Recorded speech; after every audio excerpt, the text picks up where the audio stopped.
99129-0554.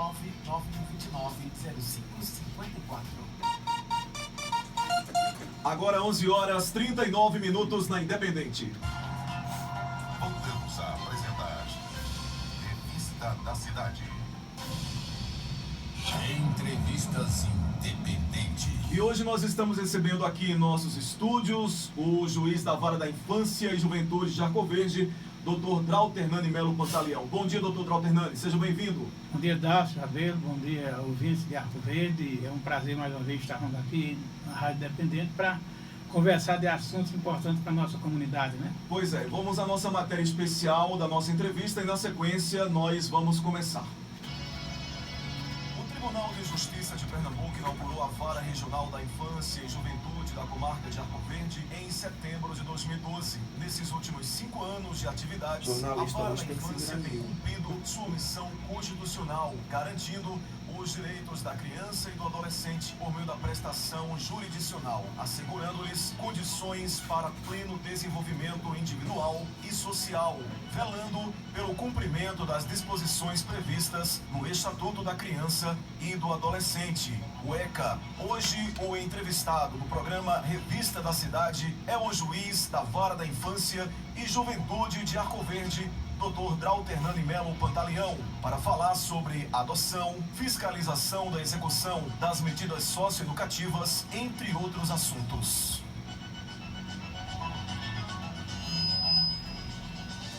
Dr. Drauternani, a sociedade passa aí por um processo de mudança. E a lei, ela não é estática, não é? A lei, ela vai se aplicando a uma sociedade que se transforma.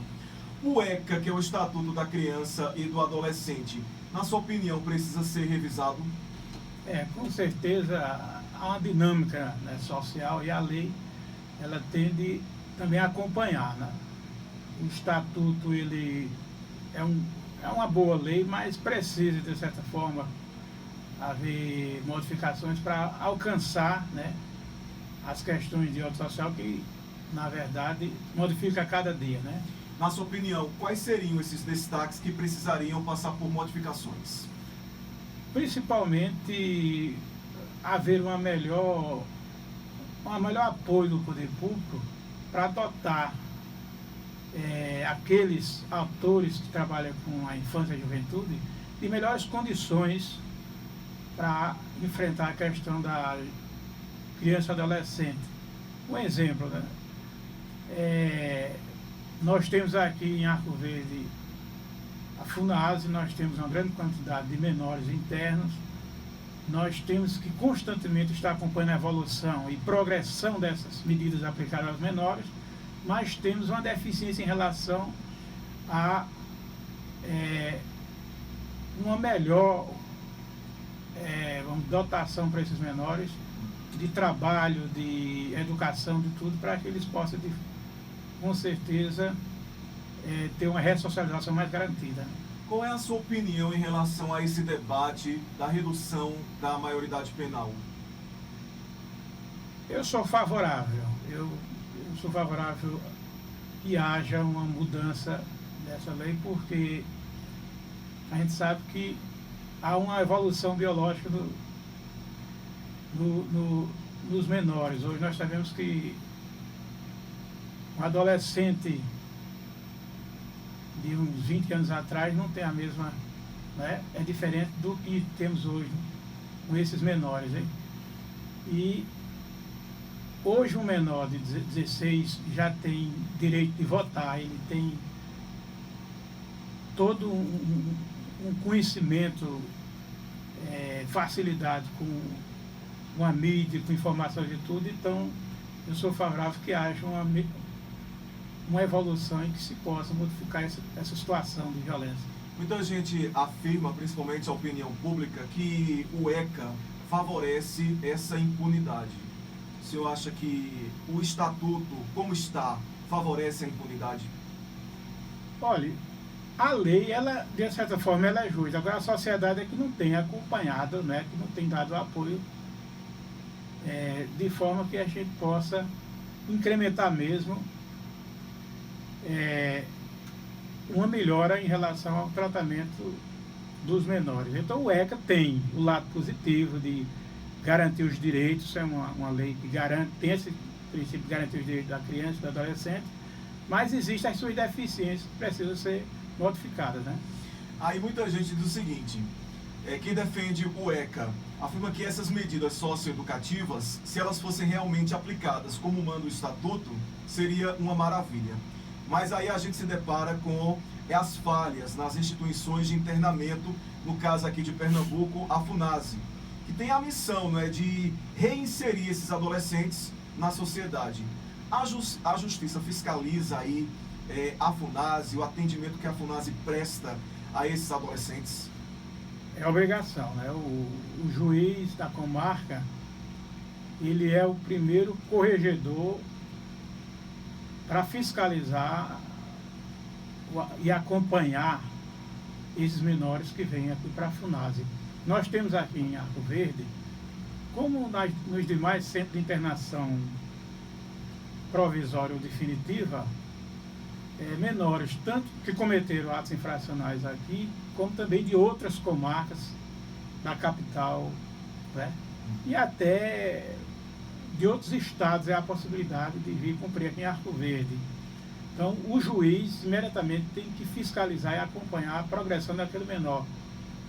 Qual é a situação hoje da FUNASE aqui de Arco Verde? Nós temos hoje uma média, e é uma redução, nós temos uma média hoje de 40 internos aqui em Arco Verde. Desse total, temos gente de outra comarca, menores de outras comarcas, né? Umas 22 pessoas de outras comarcas, e temos 13 de Arco Verde, um total de quase 40 menores. Agora, doutor, uma vez eu entrei lá com o antigo promotor de justiça aqui de Arco Verde. É uma situação muito difícil que aqueles jovens vivem ali, né? A situação é muito precária do prédio da FUNASE para receber aqueles adolescentes. Exatamente. Infelizmente, nós temos enfrentado essa realidade.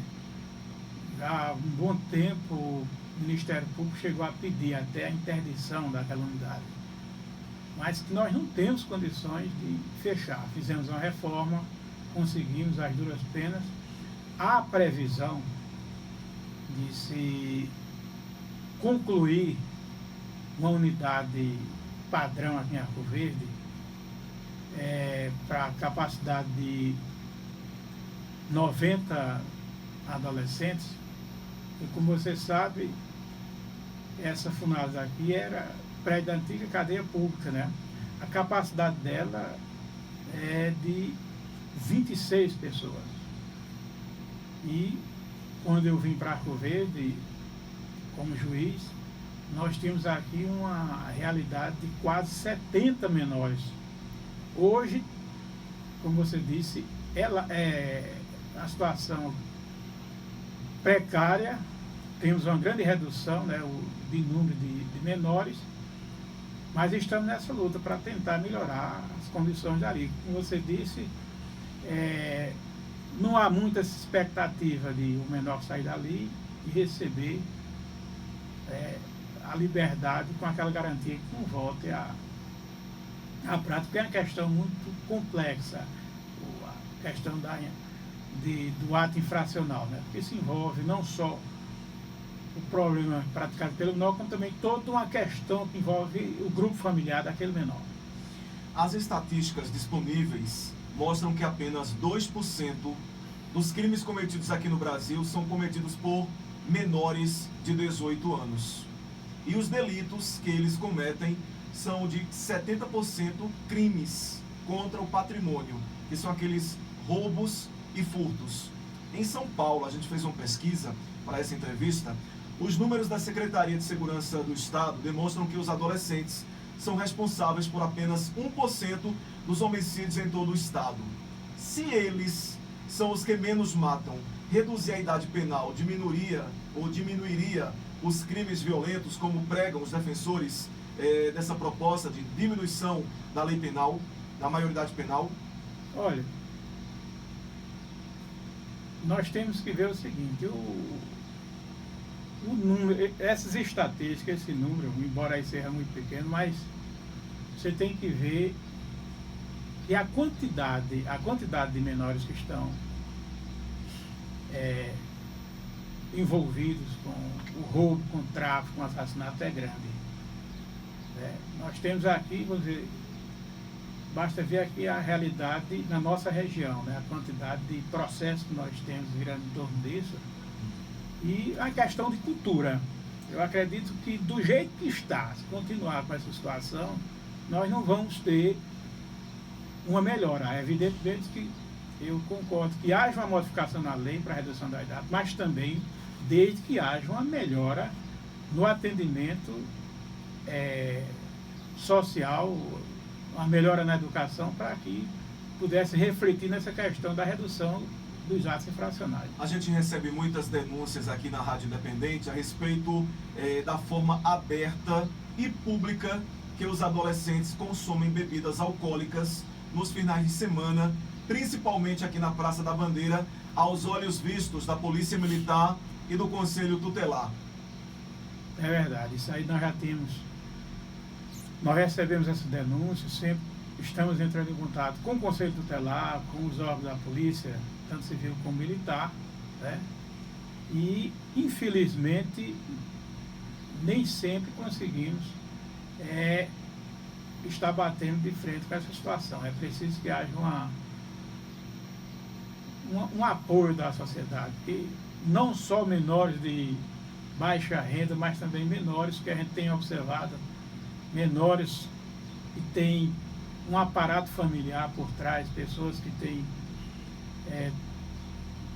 certo apoio familiar e mesmo assim estão inseridos nessa questão do uso de drogas.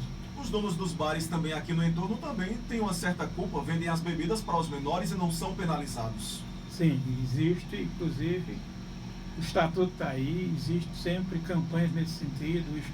O Conselho Tutelar tem feito esse trabalho nessa campanha de conscientizar os donos de bares, de restaurantes, de mercados, tudo, para que evite vender, que é crime, né? Mas infelizmente os menores sempre conseguem burlar e infelizmente nós vivemos essa realidade. Vamos falar agora de um outro tema aqui da nossa entrevista, que é a adoção. O Cadastro Nacional de Adoção do Conselho Nacional de Justiça tem cerca de 7.200 cadastrados para adoção no país. Como é que funciona hoje esse processo de adoção, especialmente na Vara da Infância e Juventude aqui de Arco Verde? Nós temos vários tipos de adoções, né? Hoje o que está em voga é a adoção de menores no cadastro, né? Então, os pretendentes, o pretendente à adoção, o casal ou a pessoa que deseja, ele deve se dirigir à vara, deve preencher um requerimento e ele vai fazer um estudo com ele, vai fazer para saber qual é o perfil de menor ou de criança que ele quer adotar. Vai haver depois de um estudo, parecer do Ministério Público, e quando aprovado, quando ele preencher os requisitos, ele vai ser inserido no cadastro de adoção e vai aguardar. Havendo aquele menor que preenche os requisitos daquele interesse, ele estando, como é que se diz, estando na fila, ele está pronto para receber e para adotar. E como é que anda essa procura aqui em Arco Verde por adoção de crianças? Assim, em Arco Verde é o seguinte: nós temos hoje na instituição de abrigo uns 11 menores. Nem todos estão aptos, né? Porque ainda tem menores que estão na instituição de abrigamento, acolhidos, e ainda estão em processo de reinserção na família original. Tem uns que estão aptos para adoção, mas que ainda não houve interesse, porque a realidade em Arco Verde é um retrato do Brasil. Nós temos todo o país uma média de quase 40 mil pessoas na fila aguardando a vez para adotar, e tem nessa média de mais de 7 mil crianças querendo, aptas para o abrigo, mas a questão do perfil, né? E 85% mais ou menos das pessoas que querem adotar querem crianças abaixo de 5 anos. Né? A cor, o sexo, tudo isso tem a ver. E a grande maioria, mais de 80% de menores que estão à espera de uma família, estão acima dessa idade, inclusive pessoas com deficiência, que é grande número, pessoas com problemas de todo porte, e aí não se encaixando no perfil há essa questão de a grande quantidade de pessoas para adotar, acima do número de adotantes, mas que não se casam. Quem é o tipo de casal que é apto para adotar uma criança? Olha, quem vai dizer isso é o estudo que a gente faz. Há uma inscrição, há um curso, né? E nós vamos analisar se aquela pessoa preenche os requisitos. Uma pessoa que não esteja, tem uma ficha limpa, uma pessoa que tenha condições de dar um apoio financeiro. Isso não quer dizer que quem não tenha uma boa renda não adote. Uma pessoa que tenha muito amor para aquela pessoa, então tanto o casal como a pessoa individual pode adotar, desde que preencha alguns requisitos de segurança para aquele menor. Doutor Drauto Hernando, o senhor tem alguma restrição para que casais homoafetivos aqui na Vara da Infância adotem crianças em Arco Verde? Nós estamos em 2017. Eu vim para Arco Verde em 2003, oriundo da comarca de São José do Egito. E antes que se falasse em questões de adoção, ainda naquela época da lei anterior, em poucos dias da minha estada aqui em Arco Verde, como juiz da 2ª Vara Civil, que acumulava, não havia Vara da Infância, naquela época já tinha chegado ao meu gabinete uma criança que fora encontrada aqui na Rua do Canal, lá no final, próximo, ali por detrás dos Verdes Arcos, uma criança, um bebê, recém-nascido ali, tinha sido jogado em cima de um lixão lá. E essa criança, urgentemente foi levado por fora, foi levado para o hospital para todos os tratamentos. E quem encontrou foi um cidadão homoafetivo, e depois veio pedir para que adotasse. E ali, mesmo sem todo esse aparato, eu defini e decidi que ele adotasse. E para mim pouco importa a orientação do cidadão, mas o amor e a real vantagem para a criança. Então, já naquela época eu já tinha esse pensamento. E hoje é evidente que eu reforço, porque o que importa mesmo é o amor que aquela pessoa pode dar, a garantia pode dar para uma criança. Agora, o grande problema da adoção no Brasil é a fila. É muito demorada. O que o senhor tem feito para diminuir, o que a Justiça tem feito para diminuir essa espera pela adoção? Olha, eu sou sincero, eu estou já sou juiz há 20 anos. Quantas adoções já passaram por mim? Muitas. Havia uma maior facilidade quando não existia essas exigências hoje, né? Que era a famosa adoção direta, que tínhamos muito, onde a mãe já indicava, né, quem deveria adotar. A questão da fila é relativa, né? Aqui em Arco Verde, em regra, é uma média de 6, 7 adoções por ano, ou até mais. Inclusive adoções internacionais, já tivemos mais de uma recentemente. E a espera não é do processo, e o processo é rápido.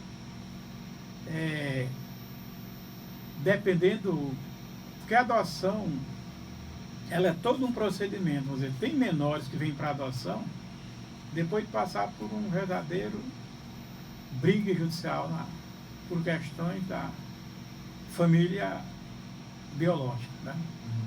E tem mães que entregam a criança para adoção, mães e pais.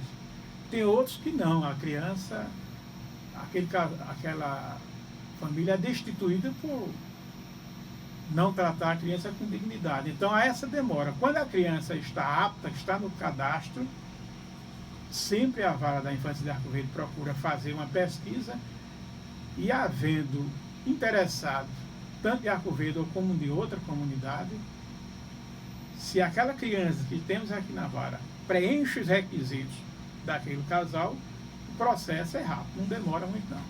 A justiça dá algum tipo de ajuda para essas casas de abrigo desses menores, que eles ficam lá esperando até o dia da adoção? Que tipo de ajuda é essa? Essas casas passam por dificuldades financeiras para sustentar, para alimentar, para manter essas crianças lá abrigadas. Aqui eu tiro por Arco Verde. Nós temos aqui, tivemos um grande apoio da prefeita Madalena, foi inaugurado o abrigo. Antes era Expedito, que tinha um abrigo raio de luz, mas não tinha todo um apoio, um aparato financeiro. Ele sofria, inclusive, nos últimos dias de existência, Expedito caminhava pela rua, no comércio, pedindo ajuda para poder suprir a necessidade do abrigo. Tinha o apoio, mas não era o suficiente. E hoje nós temos em Arco Verde uma casa mantida pelo poder público, né, com o apoio da sociedade, tudo, da justiça, né, um psicólogo, um assistente, com tudo. E hoje as crianças aqui em Arco Verde têm todo um aparato e não há necessidade não. Vamos falar de alienação parental, que é um termo utilizado para determinar um conjunto de sintomas que são criados ou imputados à criança. Filho de pais separados, quando um dos pais tenta denegrir a imagem do outro, a ponto de fazer com que a criança não exista mais no imaginário e no interior delas. Isso é crime, alienação parental? É grave. Nós temos isso, é uma questão que a gente se debate há muito tempo, infelizmente, não só nos processos que envolvem a briga pela guarda, mas na própria convivência nós temos em ações de divórcio, principalmente, aquela briga pelo casal e pelos filhos, e ou ele ou ela procurando fazer a cabeça da criança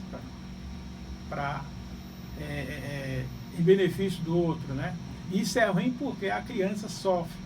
Nós temos vários casos desses aqui em Arco Verde, onde a criança passou pelo processo de terror praticado pelo pai ou pela mãe para favorecer a definição de uma guarda. Mas a gente tem tido muito cuidado. É crime, inclusive, alienação não só do ponto de vista psicológico, como também de atitude. Ou seja, uma mãe que tem a obrigação de entregar o filho para que o pai visite e ela descumpre o horário, descumpre o tratamento, isso é uma forma de alienação, né? Isso prejudica por dentro. A pena para alienação é a inversão. A gente começa com uma suspensão dos direitos de visitação ou de guarda e podendo haver até a inversão da guarda. Doutor, essas crianças que estão trabalhando, a gente sabe que tem uma cultura muito forte aqui no Nordeste, os pais que colocam crianças para trabalhar, para ganhar um sustento, para ajudar nas despesas de casa. Como é que a Vara da Infância e Juventude de Arco Verde tem trabalhado para coibir o trabalho infantil aqui em Arco Verde? Olha, nós trabalhamos justamente com a questão das denúncias, né? Há um acompanhamento pelo Conselho Tutelar e o Ministério Público também tem feito um trabalho nesse sentido. Tem tido também, a própria Polícia Militar tem tido uma ação em relação a isso, no sentido de coibir o trabalho infantil. Por coincidência, ontem eu estava fiz uma palestra numa escola no Sagrado da Conceição e uma mãe veio me perguntar se o filho dela poderia trabalhar, um menor na faixa de 12 para 13 anos. E eu disse àquela mãe que não haveria nenhum problema de que ela pudesse, né, estar com aquele filho ajudando a ela, mas desde que aquele trabalho não fosse um trabalho extenuante e que não houvesse e que aquele menor não deixasse de ir para a aula. Então é uma questão, Dácio, muito complexa a questão do trabalho infantil, porque nós sabemos que muitas famílias precisam, né? Precisam do apoio dos filhos no dia a dia, no trabalho. É uma mãe que tem um comércio, é uma mãe que tem uma banca, é uma mãe que tem uma loja. E deixar esses filhos parados é um problema, né? Sem fazer nada. Então tem que haver muito bom senso. Dar total apoio e incentivo aos estudos, mas eu não vejo nenhum problema do pai e a mãe que possa já orientando o filho para ter alguma atividade desde que não atrapalhe a educação. Eu mesmo comecei a trabalhar muito cedo com meus pais e isso não me tirou as condições de continuar o estudo. Então, agora, não podemos deixar, são aqueles casos, isso aí acontece muito, de pai e mãe que obriga os filhos a trabalhar, né, tirando totalmente ele da escola para poder haver um retorno financeiro em grande prejuízo para o menor. Eu vejo muito isso em processo na Vara Regional que envolve atos infracionais. De uma das questões que a gente bate logo em cima é sobre se aquele menor estudou ou não, e muitos alegam que deixou de estudar porque foi obrigado a trabalhar para poder ajudar a família. Isso aí é proibido, isso aí a gente chama essa família para orientar e para tentar não permitir que isso ocorra. Agora, meio-dia, mais 5 minutos aqui na Independente. Eu estou conversando com o juiz da Vara da Infância e Juventude de Arco Verde, doutor Drauternani Melo Pantaleão. Doutor Drauternani, essa semana saiu uma matéria nos jornais do Brasil dizendo que o judiciário brasileiro é um dos mais caros do mundo. Dos 174 bilhões de reais gastos em 2015, quase 90% foram com folha de pagamento do judiciário. 270% a mais do que em 2016, apontou uma pesquisa da Universidade Federal do Paraná. Na sua opinião, o judiciário é lento e caro ou não? Está errado essa versão? Não, é lento e caro.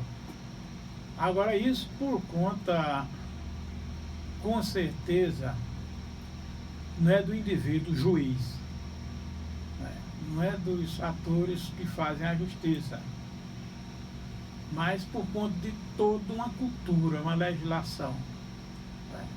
Eu, no começo do ano, eu acumulei algumas comarcas na região, a exemplo de Alagoinha, a exemplo de Pesqueira, Pedra. Né? Em Pesqueira eu me deparei com um processo de 16 anos para que eu tivesse que julgar durante um mês. E você vai ver ali, naquela demora toda, não só a questão de o juiz não fazer, mas é toda uma burocracia de recursos, toda uma burocracia de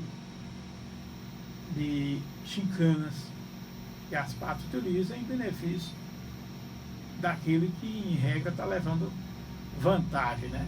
Então, o judiciário não deixa de ser lento, já por conta disso. Mas eu digo com sinceridade, aqui em Arco Verde, comarca